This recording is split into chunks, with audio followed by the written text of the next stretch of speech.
নমস্কার, আশা করি প্রত্যেকে ভালো আছেন, আনন্দে আছেন। টুসি রিচ স্নিগ্ধা ব্লগের সাথে আছেন। আজ রবিবার বাজারে গিয়েছিল, হঠাৎ দেখেছে ছাতু ভাঙানো হচ্ছে সামনে থেকে, তাই নিয়ে এসে হাজির অর্ডার ছাতুর শরবত। তাই একটু ছাতুর শরবত বানিয়ে নিচ্ছি। এর জন্য যা যা প্রয়োজন সব মিক্সিতে একেবারে নিয়ে নিচ্ছি। একটু পেঁয়াজ কুচানো, একটু বিট লবণ, একটু সাদা লবণ, সঙ্গে একটু কাঁচা লঙ্কা, ছাতু, লেবুর রস দিয়ে জল দিয়ে একসঙ্গে ব্লেন্ড করে নিচ্ছি।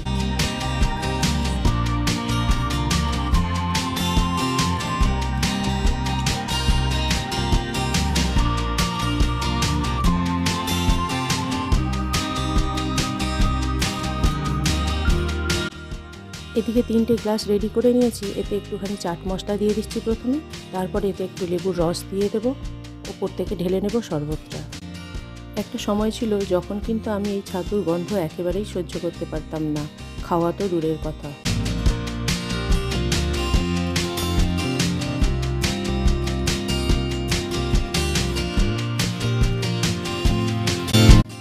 এই দেখুন, ছাতুর শরবত রেডি হয়ে গেছে। এবার ঢেলে নিই।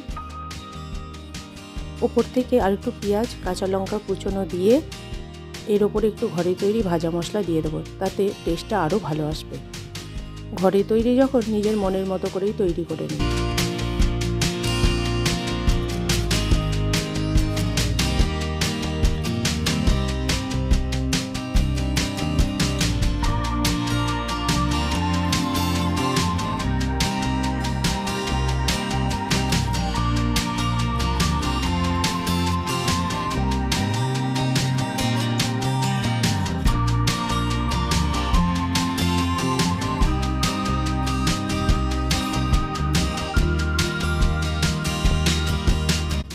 শরবত একেবারে রেডি, দাঁড়ানোকে আগে দিয়ে দিই।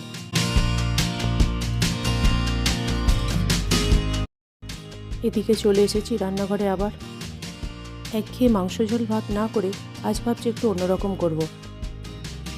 আজ বানিয়ে নেব টমেটো দিয়ে ডাল, বেশ একটু ঝালঝাল করে, আর তার সঙ্গে থাকবে চিকেন পকোড়া, আর থাকবে বড় বড় করে আলু কেটে ভাজা। ডালটা ইন্ডাকশানে সিদ্ধ করতে বসিয়ে দিয়েছি। দাঁড়ান, আগে তেলে একটু হলুদ দিয়ে দিই, না হলে ওই তেল ছিটকে আমার গায়ে নানা রকম ডিজাইন হয়ে যাবে। আলুটা দিয়েছি এবার ভাজা করতে। গরম তেলে একটু হলুদ দিয়ে দিলে তেলটা ছিটকায় না, তাই আমিও দিয়ে দিই বাবা প্রত্যেকবার। আলুটা একটু ভাজা হয়ে গেছে, এবার এতে একটু তাই নুন ছড়িয়ে দিয়েছি। এবার ভেজে এটাকে তুলে নেব।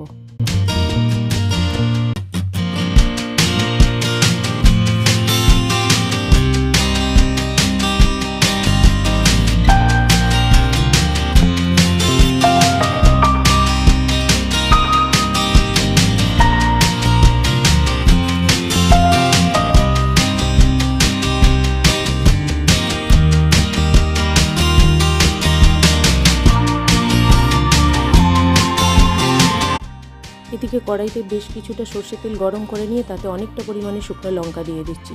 আবারও সেই বাবা হলুদটা আগে দিয়ে দিই।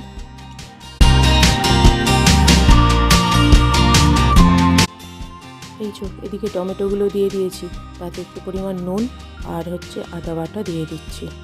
এবার এগুলো একসঙ্গে ভাজা করে নিয়ে ডালে দিয়ে দেবো। এই গরম তেলকে আমার ভীষণ ভয়। এই তেলের আমার প্রতি যে কী শত্রুতা আছে বুঝতে পারি না। এ তো এখন বড় হয়েছি আমার গায়ে পড়ে, এছাড়া এর আগে ছোটোবেলায় আমি নিজেই এই গরম তেলের মধ্যেই পড়ে গেছিলাম। এই যা কষ্ট, মা আমার থেকেও বেশি কষ্ট পেয়েছে। আমার তখন বছর 3 মতো বয়স। খেলতে খেলতে মা রান্না করছিল, আর আমি এসে পর একদম গরম তেলের কড়ার ভিতর। এদিকে আপনাদের সঙ্গে কথা বলতে বলতে টমেটোটা বেশ হালকা নাড়াচাড়া করে নিয়েছি। এতে কাঁচা গন্ধটা আর থাকবে না। দাঁড়ান, এবার এটাকে সিদ্ধ ডালের মধ্যে দিয়ে দিই।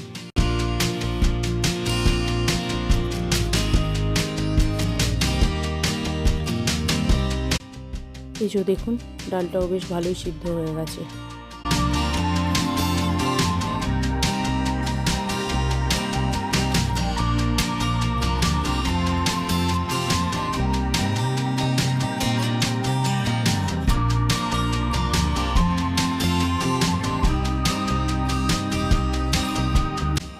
টমেটোটা ডালের সঙ্গে মিশানো হয়ে গেছে। এবার একটু ওপর থেকে গরম মশলা দিয়ে দিলে ব্যাস, ডাল রান্না কমপ্লিট। এটা ঢাকা থাক।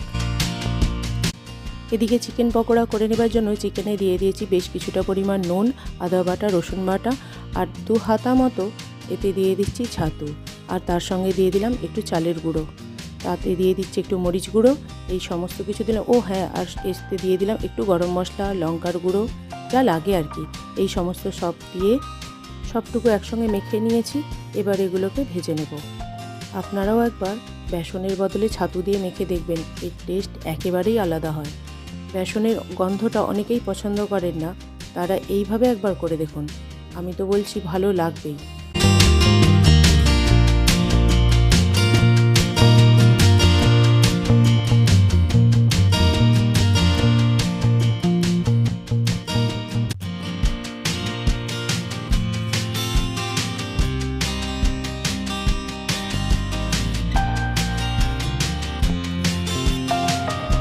একবার এইভাবে বেসনের বদলে ছাতু দিয়ে মেখে পকোড়া করে খেয়ে দেখুন, তারপর আমাকে কমেন্ট বক্সে লিখে জানাবেন যে কেমন হয়েছে। চিকেন পকোড়াগুলো প্রায় ভাজা হয়ে গেছে, এগুলো একবার তুলে নিই।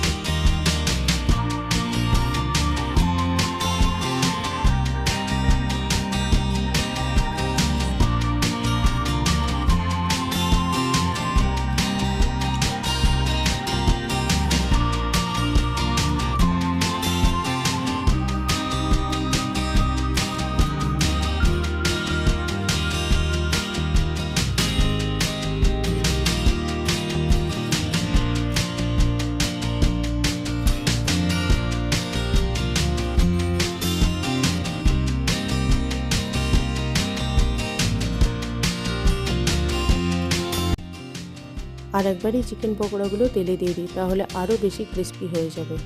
ওদের সঙ্গে কথা বলতে বলতে চিকেন পকোড়াগুলো সবই প্রায় ভাজা হয়ে গেছে।